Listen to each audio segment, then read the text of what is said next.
প্রতিটা রুহু, প্রতিটা মানুষ মালাকুল মাউতকে দেখতে পায়। আপনিও দেখবেন, আমিও দেখব। মুমিনদের কাছে এসে মালাকুল মাউত একজন যুবকের বেশে সাদা ধবধবে জুব্বা পরে সুগন্ধি মেখে মুমূর্ষু ব্যক্তির শিয়রে বসে বলে, ইয়া আইয়াতুহান নাফসুল মুতমাইন্নাহ, হে প্রশান্ত আত্মা, উখরুজি ইলা মাগফিরাতুল্লাহি ওয়া রিদওয়ানি, আল্লাহর ক্ষমা আর দয়ার দিকে বের হয়ে আসো। বলা মাত্রই মুমিনের আত্মাটা স্মুথলি বের হয়ে আসে। কাফান মিন আকফানিল জান্নাহ, হানুত মিন হানুতিল জান্নাহ, জান্নাত থেকে আনা সুগন্ধি কাফনের মধ্যে পেঁচিয়ে তিনি রূহটাকে নিয়ে ইল্লিনে চলে যায়। সরাসরি দেখে মালাকুল মাউতকে। আর যারা ইসলাম বিরোধী, কোরআন বিরোধী, তাদের সামনে এসে মালাকুল মাউত ত্রাস সৃষ্টি করে। আগে ধমক। হাইওয়েতে মাঝে মাঝে ডাকাতি হয় না? বাসগুলোর মধ্যে যখন ডাকাতি হয়, বাসে থাকে 50 জন, ডাকাত ঢুকে 5 জন। এই 5 জনের ভয়ে সবগুলো পেশাব করে দেয়, কারণ ত্রাস সৃষ্টি করে। এসেই চাইনিজ কুড়াল দিয়ে আগে কুবায় দেয় 4-5 জনের। রক্ত দেখে কি দেওয়ার সব আগে রেডি করে রাখে। মালাকুল মাউত এসে কাফের, নাস্তিক, মুশরিকদের সামনে সেরকম একটা ত্রাস সৃষ্টি করে। ভয়ে লোকটা কাঁপতে থাকে। ওর কাছে ভদ্র ভাষায় কথা বলে না, সুন্দর জামা পরে আসে না, কালো কুচকুচে চেহারা, ভয়ঙ্কর একটা রূপ নিয়ে, আকৃতি নিয়ে ইসলাম বিরোধীদের মাথার সামনে আসে।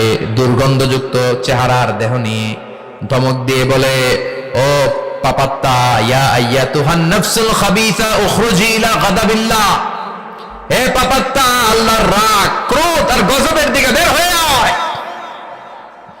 মুমিনের আত্মা বলার সাথে সাথে যেমনি মুমিনের দেহ থেকে বের হয়ে জান্নাতি কাফনের ভেতরে ঢুকে, কাফেরদের আত্মাও কি এরকম তাড়াতাড়ি বেরোতে চায় নাকি? কাফেরদের আত্মা বেরোতে চায় না। ডানে দৌড়, বায়ে দৌড়, সামনে দৌড়, পেছনে দৌড়, আহা, দৌড়াদৌড়ি করে। মালাকুল মাউত এটাকে টেনে হিচড়ে, একটা জীবিত ছাগলকে জবাই না করে তার চামড়া উল্টার দিকে টেনে হিচড়ে বের করলে ছাগলটা যত কষ্ট পায়, এর চেয়ে কমসে কম 70 গুণ বেশি কষ্ট দিয়ে কাফের, মুশরিক আর গাদ্দারদের রূহ কবজ করা হয়। আল্লাহ, এই পরিস্থিতি থেকে তুমি আমাদের বাঁচাও। মুমিনদের রূহ যেমনি কবজ হয়, ওইভাবে রূহ কবজের ব্যবস্থা করে দিও। ঈমানের মৃত্যু নসিব করে দিও, শাহিদি মৃত্যু নসিব করে দিও।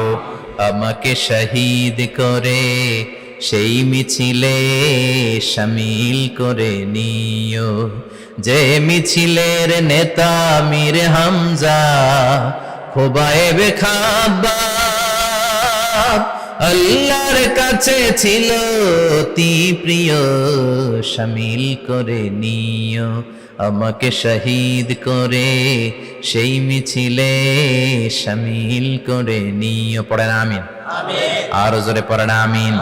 তার মানে বিমান দুর্ঘটনায় হোক, কিংবা লঞ্চ ডুবিতে হোক, কিংবা আগুনে পড়ে হোক, কিংবা আত্মঘাতী হামলায় হোক, যে যেখানেই মারা যায়, কবরের 3টা প্রশ্ন তার জন্য আছে না নাই? ইসলাম বিরোধীদের জন্য প্রশ্ন 3টা, আপনারা যারা মুমিন তাদের জন্য 4টা।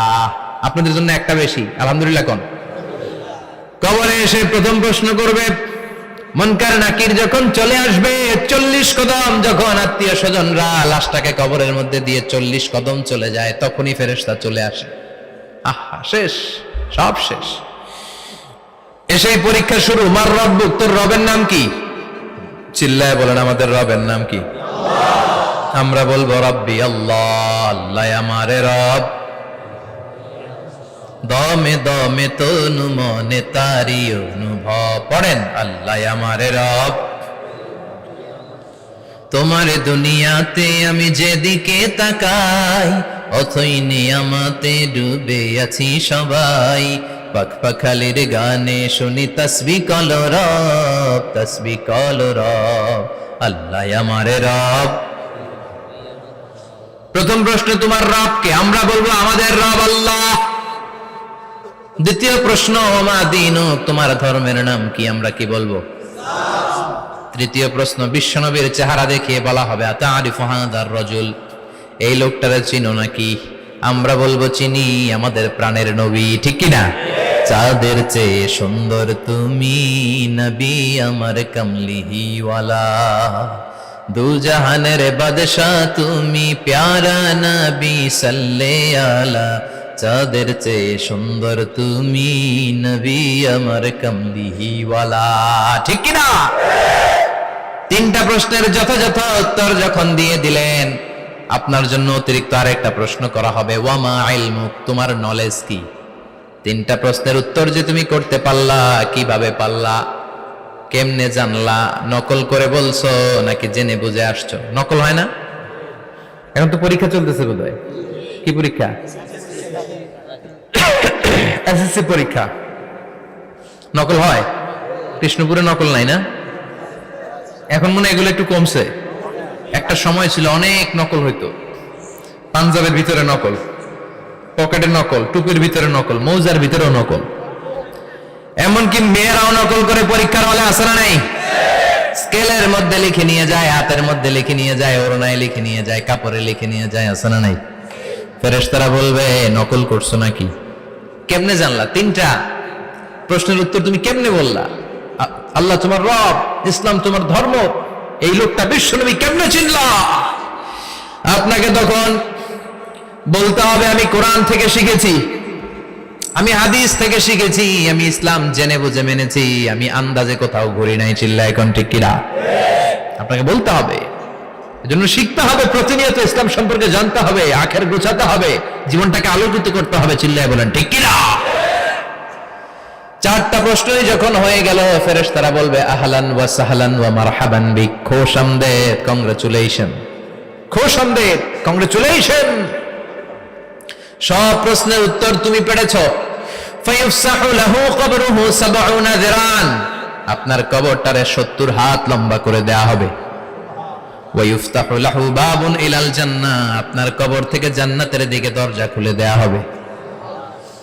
ওয়া ইউলবাসু মিন লিবাসি আহলিল জান্নাহ, জান্নাতের দুইটা রেশমি কাপড়ের পোশাক এনে আপনারে পরিয়ে দেয়া হবে।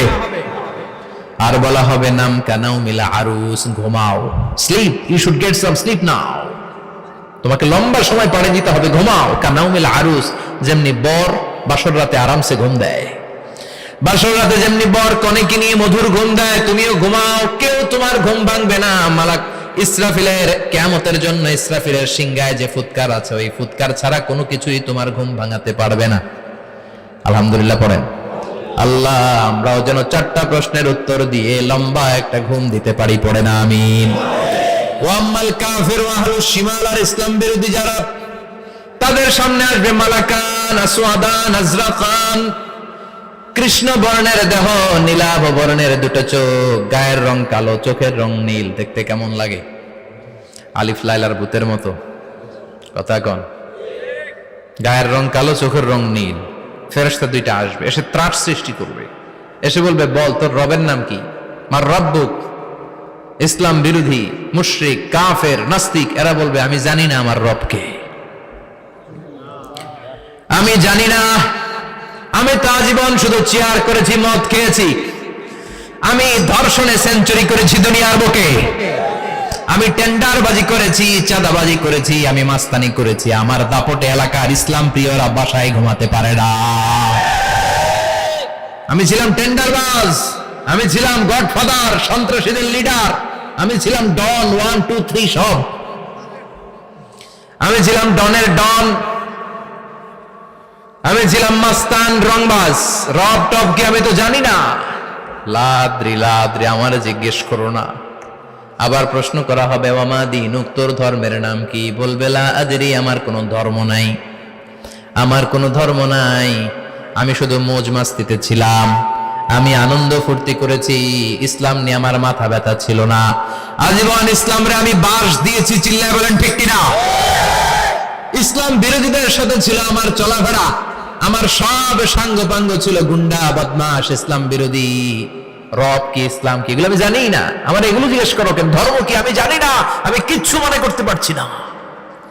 3 নাম্বার প্রশ্ন করা হবে আতারিফু হাযার রাজুল, দেখো তো এই লোকটারে চিনো কিনা? কয় না, চিনি না, তবে মনে হয় এই লোকটারে দুনিয়ার বুকে আমি গালি দিতাম, এই লোকটার বিরোধিতা করতাম, ব্লগের মধ্যে এই লোকটার ব্যাপারে কুৎসা রটনা করতাম, এই লোকটার কার্টুন বানিয়ে আমি হিংসা ছড়িয়ে দিতাম, এই লোকটার ব্যাপারে আমি এলাকার মধ্যে অপপ্রচার চালাতাম। ফেরেশতারা বলবে তাই, এই ছিল তো ডিউটি, দাঁড়া এখনই আমাদের খেলা শুরু, এখনই শুরু। ফায়ুতরাকু বিমাতারিক মিন হাদিদ, লোহার একটা হাতুড়ি দিয়ে মাথা থেকে পা পর্যন্ত পিটানো হবে, পিটিয়ে ওর গোশতের হাড্ডিগুলোকে থেতলে ফেলা হবে। ওয়ায়ুকালু লিল আরদি ইলতাইমি, কবরের দুই পাশের মাটিরে বলা হবে এবার দুই দিক থেকে তোরা চাপ দে।